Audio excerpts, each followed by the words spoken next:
Good morning everyone, welcome back to my another vlog. होर सारे किदां चंगे? चलो तुसी चंगे तो असी भी चंगे। और यहाँ आज बहुत टाइम बाद मैंने मॉर्निंग में थोड़ा सा टाइम निकाला है एक्सरसाइज करने के लिए, क्योंकि आजकल मेरी थोड़ी सी तबीयत ख़राब चल रही है और शरीर मेरा बहुत ज़्यादा पेन कर रहा है और अकड़ सा रहा है। तो मुझे ज़रूरत महसूस हुई कि अब मुझे योगा एक्सरसाइज स्टार्ट करनी पड़ेगी। लेकिन सुबह सुबह बाहर थी ठंड, तो मैंने सोचा कि मैं रूम के अंदर ही अपना चटाई बिछा के और मैं यहीं पे एक्सरसाइज कर लूँ, क्योंकि रूम में मुझे बहुत ना कोजी कोजी सा गर्माइश सी फील होती है, तभी मैं अंदर योगा कर पाती हूँ। और मेरा रूम थोड़ा इतना बड़ा भी है कि मैं उसमें आराम से चटाई बिटाई बिछा के योगा कर लूँ। और उसके बाद फिर मैं ब्रेकफास्ट बनाना स्टार्ट हो गई, क्योंकि जब जल्दी उठ जाओ तो भूख भी बहुत जल्दी लग जाती है और हम ना खाली पेट, जो कहते हैं ना बेड टी, हम वो नहीं लेते, इसलिए फिर हमें टाइम से भूख लग जाती है। तो आज मैं आपको पंजाबी मसाला पराठा बनाना दिखाती हूँ कि मैं कैसे बनाती हूँ। मैं उसकी रेसिपी आपके साथ शेयर करती हूँ। तो एक हमने लोई बना ली और फिर उसकी थोड़ी सी मोटी रोटी बेल ली, उसमें खूब सारा घी लगा लिया और उसमें फिर नमक मिर्च और गरम मसाले का मिक्सचर मैंने बना के रखा हुआ है, वो लगा लिया। फिर उसके ऊपर से मैंने थोड़ी सी कसूरी मेथी और अजवाइन डाल दी है, और अजवाइन थोड़ी ही डालनी होती है, नहीं तो उसमें कड़वाहट आ जाती है। तो बस उसको फिर मैं इस तरीके से फोल्ड करके और चौरस पराठा बना लेती हूँ। ये आप अपनी अलग अलग शेप में भी बना सकते हैं, कोई ट्रायंगल भी बना लेता है और कोई तो 5 कोने वाला भी बना लेता है। ये आपके ऊपर अपना डिपेंड रहता है कि आप कैसे बनाना चाहते हो। और फिर उसको हम किनारों से बेलेंगे। अगर हम ज़्यादा बीच में से बेलते हैं तो किनारे उसके मोटे रह जाते हैं, तो किनारे मोटे रहने से जब हम पकाते हैं तो उसके किनारे उठ जाते हैं साइडों में से, तो वो ढंग से पक नहीं पाते। इसीलिए हमें चारों किनारों को ही बेलना चाहिए और बीच में से कम बेलना चाहिए। तो थोड़ा सा मोटा पराठा बनाना होता है, बिल्कुल बारीक बनाएंगे, पतला बनाएंगे तो वो ख़राब हो जाएगा। तो बस फिर गरम तवे पे थोड़ा सा ऑयल डाल के पहले फिर हम उस पर पराठा अल्ट पलट करके सेक लेते हैं, और फिर मीडियम फ्लेम पर हम उसको देसी घी लगा के अलट पलट करके पका लेते हैं। तो कई लोग क्या करते हैं, तवे पे देसी घी या ऑयल लगा के नहीं पकाते, वो नीचे उतार के उस पर घी लगाते हैं कि जल ना जाए। ऊपर उनका मीन्स होता है कि ऑयल या घी तवे पे जल जाता है, तो वो गलत रिएक्शन करता है। लेकिन हमारे यहाँ इसी टेस्ट का पराठा खाते हैं। जब तक तवे पे हम उसको कुरकुरा सेक नहीं लेते तब तक कोई भी पराठा पसंद नहीं करता। अगर हम उसको नीचे उठा के, मतलब तवे से नीचे उतार के हम अगर उसको घी लगाते हैं तो वो उनको कच्चा कच्चा सा लगता है, तो वो नहीं खाते। तो बस यहाँ मैं ब्रेकफास्ट बना लूँगी। और उसके बाद ये थोड़ी सी बना के रखी थी मैंने पंजीरी, कि इनके मुस्कान के पापा को बहुत पसंद है पंजीरी, और झाई की भी कमर को दर्द है, तो उन्होंने कहा कि कमर कस वाली जो पंजीरी होती है वो मुझे बना दो। तो थोड़ी सी इसमें गोंद और कमर कस डाल दी थी। और हमारी गली की दूसरी, और जो दूसरी गली है वहाँ पे किसी की डेथ हो गई है, तो झाई बोली कि मुझे वहाँ जाना है, तो तूने भी चलना है या नहीं चलना? तो मैंने कहा मुझे तो अभी फ़िलहाल नहीं जाना। आपको विश्वास करो तुम, ये हाइब्रिड मूली हाइब्रिड मूली में ही मूंछ आने निकलती हैं ऐसी ऐसी। कैसे दी गोभी वगैरह बताओ, रेट बताओ। क्या कर दूं? रेट तो बताओ। तोल दो, वैसे ही बिना पैसों के देनी है। रेट बताओ। रेट पैसे ले रहे हैं, आज पैसे नहीं लेंगे तो कोई बड़ी बात नहीं है। रेट बताओ। किस नहीं करनी। और अब मैं बाहर बैठ के थोड़ी देर मूंगफली खाऊंगी, क्योंकि धूप पे मुझे मूंगफली गुड़ के साथ खानी बहुत अच्छी लगती है। और इसके जो भी छिक्कल बचते हैं मैं उन्हें सेव करती हूँ, और फिर मैं क्या करती हूँ कि उन्हें पीस कर पौधों के लिए खाद बना के रख लेती हूँ, और जब खाद की ज़रूरत होती है तो इन्हें डाल देती हूँ। तो आजकल जैसा कि जो रेगुलर मेरी वीडियो देख रहे हैं उन्हें पता ही होगा कि भाई आजकल सर्दी के टाइम पे थोड़ा सा मशीन का काम मैंने निकाल रखा है, क्योंकि बाहर धूप भी हो जाती है और रोशनी भी होती है, अंदर ये सब काम नहीं होते। तो बाहर हमें धूप तो सेकनी होती है, बैठना ही होता है, तो मैं सोचती हूँ कि टाइम वेस्ट ना मैं करूँ, तो उस टाइम पे मैं ऐसे काम निकाल के रख लेती हूँ। क्योंकि गर्मियों में भी बहुत ज़्यादा इस बार गर्मी थी, तो हर टाइम एसी में घुसे रहने का ही मन करता था और किसी भी गर्म कपड़े को हाथ लगाने को मन नहीं करता था, तो ये सब काम रह गए। अब ये मेरा ना सर्दी का सूट है, शनील का सूट पिछले साल सिला था, तो उस टाइम ऊंचे प्लाज़ो का बहुत फ़ैशन था, तो मैंने ये क्या किया कि ऊंचा प्लाज़ो सिल लिया। और जब वो पहना तो उसके नीचे सर्दियों में देखो सॉक्स तो हर कोई पहनता ही है, तो जब मैं सॉक्स पहनती थी तो वो ऊंचे प्लाज़ो में सॉक्स बहुत बुरी सी लगने लग गई थी। तो वो सर्दी तो चलो मैंने टाइम पास कर लिया, लेकिन इस बार मैंने सोचा कि मैं इसको थोड़ा सा नीचा करूँगी, क्योंकि ये सूट मैं कहीं बाहर भी जाके पहन सकती थी। तो इसके साथ का जो कपड़ा था मैंने बचा के रखा हुआ था, तो अब मैंने वो कपड़ा पहले ढूंढा, क्योंकि इतने ढेर में से कपड़ा ढूंढना भी बहुत मुश्किल हो जाता है। तो बस उस कपड़े को ढूंढा, फिर नापा कि कंप्लीट हो जाएगा। तो इस सर्दी में जब ये सूट पहनूंगी तो आप लोग देखिएगा, तो ये इसके स्टॉल का जो कपड़ा था वो बचा हुआ था, जो सूट का कपड़ा था वो मुझे अभी नहीं मिला। तो बस इसके स्टॉल के फिर मैंने कहा कपड़े को ही इसकी लेंथ बढ़ाने के लिए मैं लगा सकती हूँ, क्योंकि जो प्लाज़ो के नीचे वाले का हिस्सा था जो फोल्ड किया हुआ था वो मैंने खोल दिया, तो उतनी तो 2 इंच लंबाई बढ़ गई। तो इसके ऊपर अब मैं ऊपर की जो पट्टी होती है वो मैं लगा दूँगी, ताकि ये मेरी कमीज और स्टॉल के साथ मैचिंग बन जाए।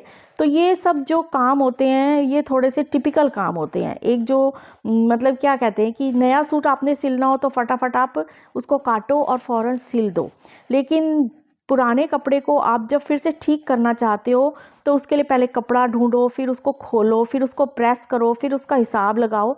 तो जो लोग ये स्टिचिंग का काम जानते होंगे उन्हें बहुत अच्छे तरीके से पता होगा कि इन कामों को करने में कितनी प्रॉब्लम होती है। लेकिन अब ये इतना सुंदर मेरा सूट है, तो मेरा बिल्कुल भी मन नहीं था कि मैं इसको ऊट पटांग तरीके से पहनूं, क्योंकि ये ऐसे सूट हैं कि मेरे को पार्टी में भी पहन सकती हूँ, मैं सत्संग घर पहन सकती हूँ, मैं मार्केट पहन सकती हूँ, मैं मायके जाके पहन सकती हूँ, मैं घर में भी पहन सकती हूँ। तो जब वो ऊंचे प्लाज़ो में सॉक्स दिखती हैं तो बहुत मतलब पसंद की बात है, तो मुझे खुद को ही अच्छा नहीं लगा। तो अब मैं इसको काट के और टाइम निकाल के इसको मैं ज़रूर ये अब ठीक कर लूँगी, तो ये मेरा सूट इस बार बिल्कुल ठीक हो जाएगा। तो कुछ इस तरीके से आजकल चल रहे हैं पूरे दिन, चाहे तबीयत नहीं भी ठीक हो रही फिर भी जो काम करने हैं वो मैं कर ही लेती हूँ, चाहे इसी बीच मुझे कंघी करने का ढंग से टाइम भी नहीं मिलता। और आजकल दोपहर को रेस्ट भी मैं नहीं कर पा रही, और मैंने क्या किया, अब यहाँ फिर खाना भी बन रहा है तो खाना भी बनाना है, इन कामों को भी डिले नहीं किया जा सकता। बस मैं फ़ायदा उठा लेती हूँ बाहर जो धूप पे बैठने का टाइम होता है उसका। तो अब यहाँ पे खाना बना रही हूँ और बच्चों ने कहा कि हमें तो चावल खाने हैं, तो अब उनके लिए मैं यहाँ चावल भिगोऊँगी, क्योंकि मैं भी ये सोचती हूँ कि अगर एक टाइम बच्चों को चावल मिल जाते हैं तो वो खुशी खुशी खा लेते हैं, नहीं तो बच्चे फिर सोचते हैं कि चलो जी हम बाज़ार से मंगा लें।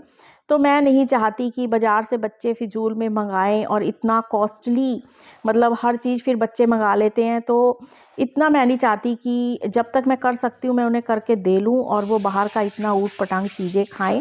इससे ये होता है कि एक तो बच्चों को भी आदत पड़ जाएगी कि घर का ही खाना है, दूसरा इतना पैसा बच जाता है। इन्हीं पैसों को तो हम बचा के अपना घर अच्छे तरीके से चला सकते हैं और कुछ बच्चों को भी सिखा सकते हैं। और क्योंकि पैसा किसको अच्छा नहीं लगता, देखो मेहनत का पैसा है और फ्यूचर में काम आना है, क्योंकि ज़िंदगी का कोई भरोसा नहीं है, कितनी ज़िंदगी है, किसकी ज़िंदगी है। तो ये सब चीज़ें हमें सोच समझ के लंबे टाइम तक चलनी होती हैं। और इसके साथ साथ ये बहुत बड़ा असर होता है कि जैसे बच्चों को अपने घर में माहौल मिलता है, जैसे वो अपने माँ बाप को देखते हैं, बच्चे भी आगे अपना जीवन वैसे ही जीते हैं।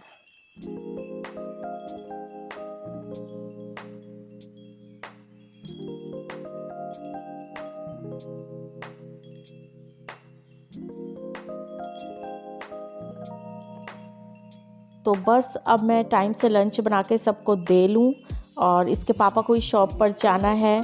तो बस हम लोगों की इतनी ज़िम्मेदारी होती है कि हम टाइम से सब कुछ मैनेज कर लें, सुबह का नाश्ता भी और लंच भी और घर गृहस्थी के और छोटे मोटे काम हैं वो भी साथ साथ लेके चलने होते हैं। उसी टाइम के अकॉर्डिंग हम लोग अपने काम को मैनेज करते हैं और करना भी चाहिए। और यहाँ देव भी लगा हुआ है अपने काम पे, जो भी इन बच्चों को काम रहता है अपना अपना। इनके काम का हिसाब आजकल हम लोग नहीं लगा पाते कि ये क्या क्या करना चाह रहे हैं। थोड़ी देर रेस्ट करने आ गई क्योंकि सिर में बहुत ज़्यादा मेरे पेन हो रहा है। बलगम जैसे मेरे यहाँ ना सारी फंस जाती है और अब मुझे समझ में नहीं आ रहा मैं क्या करूं। अभी तो फ़िलहाल मैंने क्या किया है कि बेल्ट से सिकाई भी करी है। जो सिकाई वाली बेल्ट होती है वो बहुत अच्छी बेल्ट का मैंने देखा है कि रिज़ल्ट निकला है। जैसे मैं आपको दिखाती हूँ कि ये बेल्ट है कमर, ऐसे इसको मैं ना नीचे बेड पे रख लेती हूँ और इसका प्लग लगा के यहाँ से और फिर ऑन हो जाता है इसका सिस्टम। तो ये अच्छी बेल्ट है सिकाई करने के लिए। जैसे हम लेडीज़ को जिनको ज़्यादा बैक पेन रहती है और सिकाई की ज़रूरत पड़ती है, फिजियोथेरेपिस्ट के पास भी हम जाते हैं तो सब ये अच्छी रहती है क्योंकि ये इसका देखो ये है इस तरीके से, इससे ऑन ऑफ हो जाता है बटन से, तो ये चल पड़ती है और काफ़ी इसकी जो हीटनेस है कम या ज़्यादा करने रहती है। कुल मिला के इस बेल्ट का रिव्यू बहुत अच्छा मतलब रिज़ल्ट मिला है मुझे। इससे मैं सिकाई करती हूँ तो थोड़ा सा मुझे रेस्ट मिल जाता है दर्द में। और बाकी अब ये जो मेरे यहाँ पे जम रही है सारी और आँखों में भी तो दिक्कत आ रही है बहुत ज़्यादा और काम भी नहीं करने को मन कर रहा, लेकिन करने तो हैं ही काम क्योंकि फिर कैसे घर चले। अगर एक दिन हम काम छोड़ देते हैं तो दूसरे दिन बहुत ज़्यादा बढ़ जाता है और अभी मुझे नहीं लग पा रहा कि मेरी तबीयत जल्दी ठीक हो पाएगी क्योंकि जब भी मुझे कुछ ऐसी प्रॉब्लम होती है, जब मौसम बदलता है ना, तो फिर जल्दी के मेरी तबीयत सही नहीं होती, हफ्ता तो लग ही जाता है। तो अब जब मैंने खाना वाना खा लिया है, अब थोड़ा रेस्ट कर लिया, सिकाई भी करी है, तो अब लग रहा है कि मैं अब चाय बना के पी लूँ क्योंकि ऐसा शायद सबके साथ ही होता होगा कि जब आपको फीवर हो, बॉडी पेन हो और जब आपको इतना ज़्यादा यहाँ बलगम लग रही हो, कफ यहाँ भी लग रहा हो, तो आपका दिल करता है कि आपको बहुत मसाला और अदरक वाली चाय मिले गरम गरम ताकि आपको अच्छा लगे। कहते तो हैं कि चाय ना भाई नहीं होती सेहत के लिए सही, लेकिन क्या करें, मैं तो चाय के बगैर उठ ही नहीं पाती। तो बस क्या करें, मजबूरी है, बीमारी में भी घर चलाना पड़ रहा है क्योंकि इसके अलावा कोई है ही नहीं, रास्ता ही नहीं है। गृहस्थी ऐसे नहीं कहते कि चलाना आसान नहीं है, वाकई किसी बहुत बड़ी कंपनी या ऑफिस को चलाने जितना ही बड़ा काम है। मम्मी हमारी कहती तो थी शादी से पहले कि ना गृहस्थी कांटों की सेज होती है। अब हमें समझ ही नहीं आता था कि मतलब गृहस्थी को क्यों कांटों की सेज कहा जाता है, लेकिन बाद बाद में जब खुद पे बीतती है तब पता चलता है कि हाँ ये सब कांटे ही तो हैं, जो हमको पसंद नहीं चीज़ें आ रही, जो कुछ हमें नहीं पसंद आ रहा वो सब करना, जो चीज़ें नहीं पसंद आती तो फिर चुभती हैं तो वो कांटे ही हो गई। तो अब लगता है कि मम्मी कहीं ना कहीं सही कहती थी कि गृहस्थी कांटों की सेज है। वाकई गृहस्थी चलाना आसान नहीं है और फिर जब बड़े बच्चे हो जाते हैं तो उनका भी बहुत ख्याल रखना पड़ता है, उनको बात का उनको संभालना, क्योंकि उनका इतना कच्चा दिमाग होता है। और कुछ इन फ़ोनों ने आजकल इतना माहौल ख़राब कर रखा है कि बच्चों पे बहुत ज़्यादा हर तरफ से नज़र रखनी पड़ती है क्योंकि ये होता है कि पापा तो गए बाहर, वो तो मतलब उनको तो कमाना है, घर चलाना है तो कमाना है, लेकिन माँ की बहुत बड़ी जिम्मेदारी बन जाती है बच्चों को साथ लेके चलना।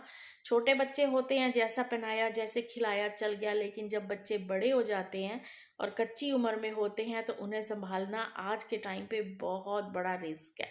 मतलब वो माएँ ही जानती हैं जिनके बच्चे इस टाइम पे इस एज में हैं, तो वो उनको कैसे संभालती हैं, क्योंकि ये बहुत एक रिस्की पॉइंट है कि आपका बच्चा किधर को चला जाता है और उसके दिमाग में क्या क्या आ जाता है। तो ये हम लोगों की बहुत बड़ी माँओं की जिम्मेदारी होती है कि हम लोगों को अपने बच्चों को इस टाइम कैसे संभाल के रखना है। तो घर के साथ साथ तो फिर बच्चों को भी हमें पूरा मतलब सपोर्ट भी करना होता है, देखना भी होता है, उनका फ्यूचर भी प्लान करना होता है। बहुत सारी ये सब चीज़ें अब हैं जो हेडेक देती हैं, लेकिन वाकई मतलब कहते हैं घर चलाना आसान नहीं है। तो चलो मैं तो बनाती हूँ चाय और पीती हूँ चाय, और इसी के साथ मैं यही करूँगी आज की वीडियो का एंड, क्योंकि मेरी आंखों में बहुत पेन हो रहा है, यहाँ सारी कफ जम रही है। तो बस वीडियो पसंद आए तो प्लीज़ लाइक कीजिएगा, और आप लोगों का सपोर्ट चाहिए भाई, सब्सक्राइब कीजिएगा चैनल ज़रूर, और मैं आपके लिए और वीडियो लाती रहूं, और प्रेयर कीजिएगा मेरे लिए कि मैं जल्दी ठीक हो जाऊं तो आपके लिए नई नई वीडियो लेके आऊं। तो बस फिर इसी के साथ मैं करूंगी आज वीडियो का एंड। प्लीज़ कोई गलती हो तो माफ़ कर दीजिएगा। तो फिर मिलूंगी मैं आपको एक नई वीडियो के साथ। Till then bye bye, take care and stay healthy.